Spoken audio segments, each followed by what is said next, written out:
This is Tompkins Park. This is the most popular migrant shelter where all of these men come once they come into New York City. There are hundreds upon thousands of men.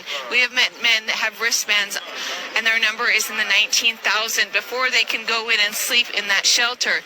Mayor Adams put out a paper, and he put out an announcement saying that after these men have been in this shelter, 30 days is their limit. After 30 days, they will no longer be able to be housed. They will be put out on the streets, homeless. What we learned today by reading, we physically held the paper that says what is going to be happening to these migrant men. On that paper, it said that migrant families will not be treated the same way as these migrant men. Migrant families will be able to reapply. After 30 days, they'll be able to reapply for a different shelter. So all these men that you see around here, we don't need that, are soon to be let out on the streets in New York City. And homeless. And what they said, one man said, why did Joe Biden let us come in? Why did Joe Biden let us come in if he's not going to allow us to work? Someone said that to me today.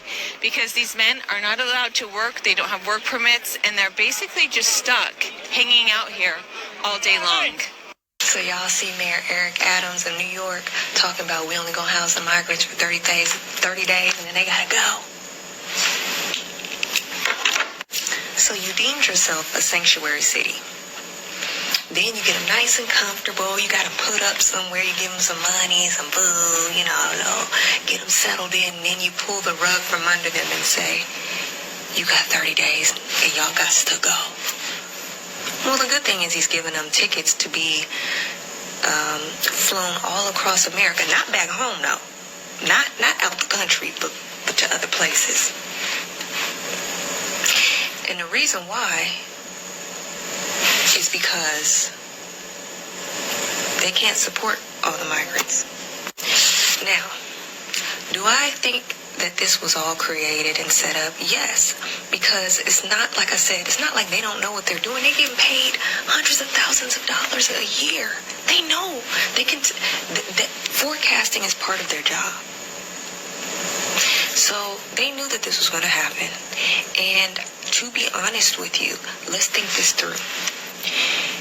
You have a bunch of people, and this has nothing to do with race, that came over here with absolutely nothing. You gave them a place to live. You gave them some food, some shelter, whatever. And then you snatched the rug from under them. What do you think they're going to do? Do you think they're going to sit there and starve?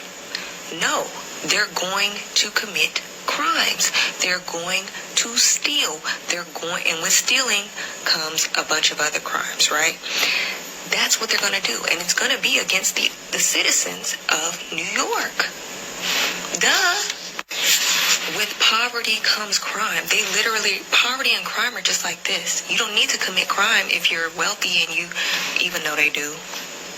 But you don't need to. It's not necessary. But when you are hungry, your kids is hungry, you ain't got nowhere to live, you ain't got nothing to your name, they're going to commit crimes. It's already happening. It's already happening. And so I really think that him doing that is going to spark civil war, because it's going to be the citizens against the non-citizens. Another way they created division. Another way to create division between Americans and the immigrants. All while they get to sit up in their nice neighborhoods and watch from above and watch us freaking scurry and skedaddle like roaches, fighting over a crumb. I really just suggest the citizens that are left in New York, y'all, leave. Just leave. Let it go. Let them have it at this point, because there's nothing you could do. Now, like I said, a lot of them are getting flown out to other states, maybe where they have family or where they think they'll do better at. But this is going to be the spark of the Civil War.